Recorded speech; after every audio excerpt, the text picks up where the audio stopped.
Hello నేను Mrs రావు. ప్రభుత్వంలో ప్రభుత్వ ఉద్యోగులు ఎంత పవర్ఫుల్ అనే దానికి తాజా ఉదాహరణ ప్రత్యక్ష నిదర్శనంగా కనిపిస్తుంది.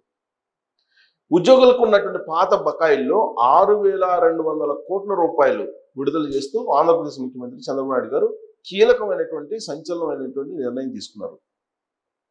ప్రతి నెల జీతాలు ఇవ్వడమే కష్టంగా ఉన్నటువంటి ప్రస్తుత రోజుల్లో పాత బకాయిలు 30,000 కోట్లలో 6,200 కోట్ల రూపాయలు విడుదల చేస్తూ చంద్రబాబు నాయుడు గారు నిర్ణయం తీసుకున్నారు. దీంతో ఆంధ్రప్రదేశ్లో ఉండే ఉద్యోగులు సంబరాలు చేసుకుంటున్నారు. ఇది అఫీషియల్ న్యూస్. అయితే చంద్రబాబు నాయుడు గారు ఎలా ఉద్యోగుల మాట విన్నారు? ఒకవైపు ఏమో ఆంధ్రప్రదేశ్ ఆర్థిక సంక్షోభంలో ఉంది. అప్పుల కోసం ఆర్థిక శాఖ మంత్రి ఢిల్లీ చుట్టూ తిరుగుతున్నారు. చంద్రబాబు నాయుడు గారు వరల్డ్ బ్యాంకుల చుట్టూ, ఏషియన్ డెవలప్మెంట్ బ్యాంక్ చుట్టూ, హట్కో చుట్టూ తిరుగుతున్నారు. ఆయా బ్యాంకులతోటి లైజనింగ్ చేస్తూ రకరకాలుగా అభివృద్ధి కోసం ఆయన ఫండ్స్ని కలెక్ట్ చేస్తూ ఉన్నారు. రెవెన్యూ తగ్గిపోయింది ఆంధ్రప్రదేశ్లో. ఆ రెవెన్యూని పెంచుకునేటువంటి ప్రయత్నం చేస్తూ ఉన్నారు. ఇలాంటి సమయంలో ఉద్యోగులు గవర్నమెంట్కి వచ్చినటువంటి రెవెన్యూలో 6,200 కోట్ల రూపాయలు తీసుకున్నారు. అందుకే ఉద్యోగులు ఏదైనా అనుకుంటే ఖచ్చితంగా వాళ్ళు చేయగలుగుతారు. ప్రభుత్వంలో ప్రజలు ఏమైపోయినా, రాష్ట్రం ఏమైపోయినా ఉద్యోగులకు మాత్రం ప్రతి నెల 1వ తారీఖు జీతాలు ఇవ్వాల్సిందే, అరియర్స్ ఇవ్వాల్సిందే, డిఎల్ ఇవ్వాల్సిందే, కరువు బత్యాలు ఇవ్వాల్సిందే, జీపీఎఫ్లు ఇవ్వాల్సిందే. వీటిలో ఏ మాత్రం చిన్న పొరపాటు జరిగినా కానీ ఉద్యమిస్తారు, ప్రభుత్వాన్ని పడగొడతాం అంటారు. లేదంటే ప్రభుత్వం రాబోయేటువంటి రోజుల్లో పడిపోద్ది అని చెప్పి చెప్తూ ఉంటారు. ఇవన్నీ వాళ్ళు చెప్పినటువంటి మాటలే, నేను చెప్పినవి కాదు. ఆల్రెడీ వారం క్రితం నేను ఒక వీడియో చేశాను. ప్రభుత్వ ఉద్యోగులు చంద్రబాబు నాయుడు గారిని లైజనింగ్ చేసుకొని ఖజానాలో ఉండేటువంటి డబ్బుల్ని వాళ్ళ పాత బకాయిల్ని చెల్లించుకునేదానికి ప్రయత్నం చేస్తున్నారు అనేటువంటి వీడియో ఒకటి నేను చేయడం జరిగింది. చేసినప్పుడు కొంతమంది ఉద్యోగులు, నా మిత్రులు కూడా ఉన్నారు, ఉద్యోగ సంఘ నాయకులు, వాళ్ళు నాకు ఫోన్ చేశారు. ఫోన్ చేసి 30,000 కోట్ల రూపాయలు బకాయిలు ఉన్నాయి, మరి అవి మాకు ఇవ్వాలి కదా, మాకు ఇవ్వకపోతే ఎలాగూ అని చెప్పి అడిగారు నన్ను. ఇవ్వాల్సిన అవసరం లేదని నేను కూడా చెప్పట్లేదు ఆ వీడియోలో. కాకపోతే ఏది ప్రయారిటీ, ఏది ప్రయారిటీ కాదు అనేటువంటిది తీసుకోవాలి. అది ముఖ్యమంత్రి హోదాలో లేదంటే ప్రభుత్వంలో ఎవరుంటారో వాళ్ళ డిస్క్రిప్షన్ మీద ఆధారపడి ఉంటుంది. అలాగే ఉద్యోగులకు సంబంధించి కరప్షన్ మీరు ఎందుకు ఆపలేకపోతున్నారు? ఎక్కువైపోతుంది కదా. అందరూ నేను చెప్పట్లేదు, కానీ కొంతమంది రెవెన్యూ వాళ్ళే, రెవెన్యూలో ఇప్పుడు పాస్ పుస్తకాలు ఏమున్నా కానీ డబ్బులు ఇవ్వకుండా ఎవరికి ఇచ్చేటువంటి పరిస్థితి లేదు కదా. అలాంటి వాటిని మీరు ఒక అవేర్నెస్ క్లాసులు పెట్టి, మీరు ఎందుకు అవేర్నెస్ సభలు పెట్టి మీరు ఆ దిశగా ఎప్పుడైనా మీరు డ్రైవ్ చేశారా? మరి ప్రభుత్వాన్ని ఎంత డిమాండ్ చేస్తున్నారు మీరు హక్కుల కోసం? బాధ్యతలు కూడా ఉండాలి కదా. మీకు బాధ్యతలు ఎందుకు మీకు గుర్తు రావట్లేదని చెప్పి నేను అడిగాను. అడిగితే వాళ్ళు చెప్పేది, అందరిని ఒకే ఘాటిని కట్టేయమాకండి, అందరినీ ఒకే ఘాటిని కట్టేసి మీరు అలా భావిస్తే ఎలాగో అని చెప్పేసి అన్నారు. నేను చెప్పాను, 27-28 సంవత్సరాల నుంచి నేను జర్నలిజంలో ఉన్నాను, మీరు కూడా ఉద్యోగ సంఘ నాయకులుగా సుదీర్ఘకాలం పాటు పనిచేస్తున్నారు, అనేక సందర్భాల్లో మీ ఉద్యమాలకు సపోర్ట్ చేసినటువంటి వాళ్ళమే మేము. మరి ఇప్పుడు ఆంధ్రప్రదేశ్ ఆర్థిక పరిస్థితి మీరు ఎందుకు ఆలోచించట్లేదు? ఆర్థికంగా పరిపుష్టంగా ఉన్నప్పుడు మీ డిమాండ్లు నెరవేర్చుకోవచ్చు కదా. ఇప్పుడు మీరు చేస్తున్నటువంటి డిమాండ్ ఏంటి? మా పాత బకాయిలు ఇచ్చేసేయాలి, జీపీఎఫ్లు ఇచ్చేసేయాలి, అలాగే సిపిఎస్ రద్దు చేయాలి, దాంతోపాటు పిఆర్సీ వేయాలి. ఇది కదా మీరు చేస్తున్నటువంటి డిమాండ్లు. ఇప్పుడున్నటువంటి పరిస్థితుల్లో బకాయిలు ఏమని చెప్పి మీరే అడుగుతున్నారు కదా. ఒకవైపు బకాయిలు ఇవ్వలేని పరిస్థితిలో ప్రభుత్వం ఉందని చెప్పి మీరే చెప్తున్నారు కదా. మరి పిఆర్సీ ఎలా అడుగుతారు చెప్పండి అని చెప్పి నేను అడిగాను. ఆ పిఆర్సీ ఇవ్వకపోతే అంటే సార్ కరువు బత్యం, మరి రైతులకి ధర లేదు, ప్రకృతి ప్రకోపించినప్పుడు పూర్తి స్థాయిలో నష్టపోతున్నారు, వాళ్ళకి ఎప్పుడైనా సరే మీరు న్యాయం చేయమని చెప్పి డిమాండ్ చేశారా? పోనీ మీ జీతాల్లో నుంచి సీఎం ఖాతాలోకి పూల్ చేసి నష్టపోయినటువంటి రైతులకు ఇవ్వండి, ఈ సంవత్సరం ప్రకృతి బాగలేదని చెప్పిన సంవత్సరం ఏదైనా ఉందా అని అడిగాను నేను. మీరు అలా కాదండి, కాలికేస్తే ఎలికేస్తే కాలికి అడుగుతున్నారు, అని అన్నారు. ఏమండి మీరు ఆలోచించండి, ప్రభుత్వంలో మీరు కీలకంగా ఉన్నారు.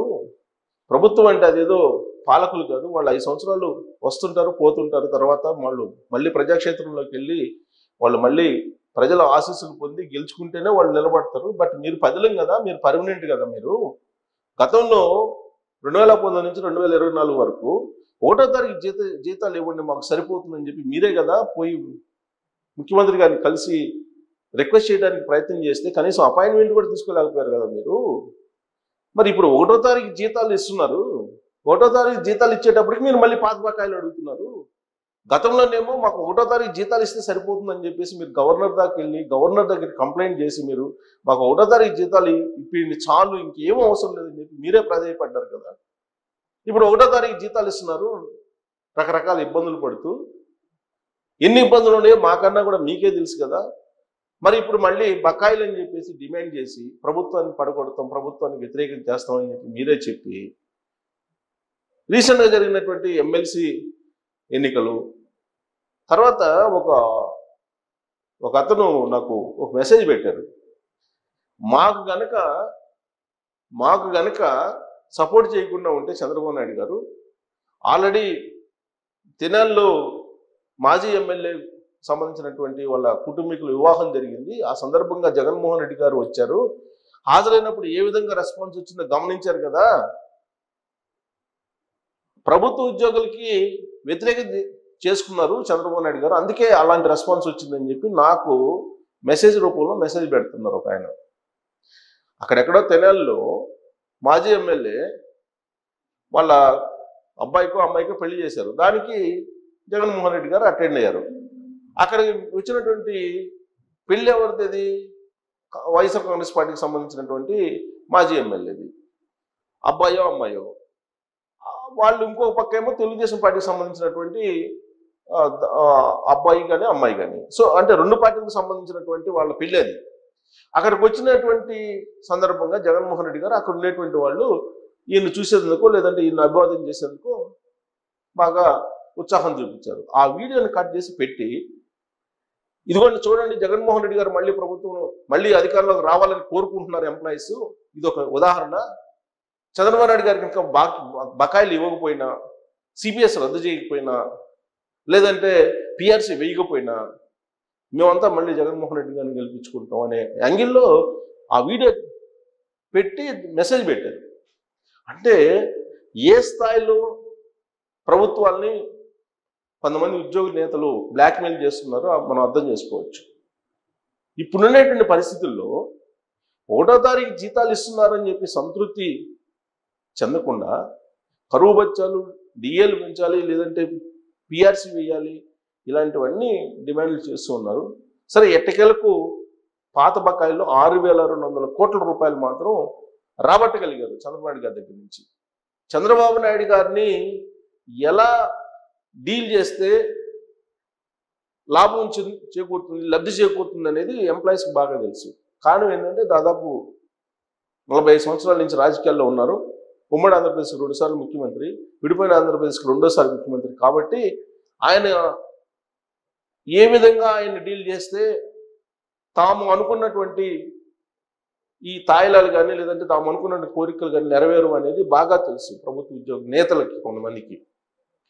సేమ్ అలానే చేశారు. ఇప్పుడు ప్రభుత్వం మారిపోయిన తర్వాత జగన్మోహన్ రెడ్డి గారి మనుషులు అని చెప్పి పేరు పడ్డటువంటి శ్రీనివాస్ అనే అతన్ని, తర్వాత వెంకటరామరెడ్డి అనే అతన్ని పక్కన పెట్టేశారు.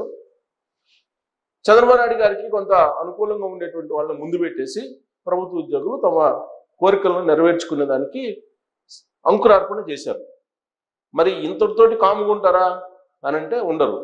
30,000 కోట్ల రూపాయలు ముక్కుబిండి వసూలు చేస్తారు, డౌటే లేదు దాంట్లో. అంతవరకు కూడా కోరుకున్నారు. అది కనుక నెరవేరితే సిపిఎస్ రద్దు చేస్తారా లేదా అని చెప్పి నెక్స్ట్ ఎలక్షన్కి రెడీ అవుతారు. లేదంటే మేము చంద్రబాబు నాయుడు గారిని ఓడిస్తాం, మళ్ళీ జగన్మోహన్ రెడ్డి గారిని తీసుకొచ్చుకుంటాం అని చెప్పి ఒక రకమైనటువంటి బ్లాక్మెయిల్కి దిగేదానికి కొంతమంది ఉద్యోగ సంఘ నేతలు సిద్ధమయ్యారు. మరి చంద్రబాబు నాయుడు గారు ఇప్పుడున్నటువంటి రాష్ట్రంలో ఉన్నటువంటి సంక్షోభం వెంటాడుతున్నటువంటి క్రమంలో 6,200 కోట్ల రూపాయలు ఉద్యోగుల పాత బకాయిల కోసం ఇచ్చారని అంటే మరి మిగతా ప్రయారిటీస్ కన్నా కూడా ఉద్యోగుల ప్రయారిటీ అనేది మనకు కనిపిస్తుంది కదా. మరి ఉద్యోగులు బకాయిలు ఇవ్వకపోతేనే అంటున్నారే మరి ఇవాళ ఆంధ్రప్రదేశ్లో రైతులకు పల్స్ రేట్లు లేవు, వాళ్ళు అమ్ముకోవడానికి కూడా రేట్లు లేనటువంటి పరిస్థితి. వీటన్నిటినీ చేయాల్సింది ఎవరు? ప్రభుత్వానికి తెలియజేయాల్సింది ఎవరు? ప్రభుత్వ ఉద్యోగులు కదా. ప్రభుత్వ ఉద్యోగ సంఘ నాయకులు ప్రభుత్వాన్ని నడిపించాలి కదా, అభివృద్ధి దిశగా నడిపించాలి కదా. అలాగే క్రియేటివిటీ, సంపద క్రియేట్ చేసేలాగా గైడెన్స్ ఇవ్వాలి కదా, అవినీతి లేకుండా పరిపాలన చేయాలి కదా. ఇవన్నీ చేస్తున్నారా అంటే చాలా తక్కువ మంది మాత్రమే చిత్తశుద్ధితో పనిచేస్తూ ఉన్నారు. అందుకే ప్రభుత్వాలు ఇవాళ ఆర్థిక నష్టాల్లో నడుస్తూ ఉన్నాయి. సిపిఎస్ రద్దు చేస్తే కంప్లీట్ దివాలా తీయటమే. ఇది నేను చెప్పడం కాదు, ఆర్థికవేత్తలే చెప్తున్నారు. సో కాబట్టి చంద్రబాబు నాయుడు గారు రాబోయేటువంటి రోజుల్లో ఇప్పటికే చాలా కోరికలు నెరవేర్చారు చంద్రబాబు నాయుడు గారు 2014 నుంచి 19 వరకు. అయినప్పటికీ 19లో ఓటే వాళ్ళేం సహకరించలేదు ప్రభుత్వ ఉద్యోగులు. ఆ విషయం తెలుగుదేశం పార్టీ వాళ్ళు చెప్తుంటారు, నేను కాదు. మరి ఇప్పుడు చంద్రబాబు నాయుడు గారు వాళ్ళకి 30,000 కోట్లు ఇచ్చినా, సిపిఎస్ రద్దు చేసినా వాళ్ళు ఖచ్చితంగా మళ్ళీ చంద్రబాబు నాయుడు గారు వస్తారు, రావాలని చెప్పి అనుకునే పరిస్థితి కూడా ఉండదు. సో కాబట్టి ఆర్థిక పరిస్థితి దృష్ట్యా చంద్రబాబు నాయుడు గారు కొంచెం ఆచితూచి నిర్ణయాలు తీసుకుంటే బాగుంటుంది అనేటువంటి ఒపీనియన్ వస్తుంది. మరి తప్పదన్నట్టు 6,200 కోట్లు ఇచ్చారా, లేకపోతే ఉద్యోగులే ఆయన లైజనింగ్ చేసి గెలిచారా అనేది మీరే ట్రోల్ చేయొచ్చు. Thank you.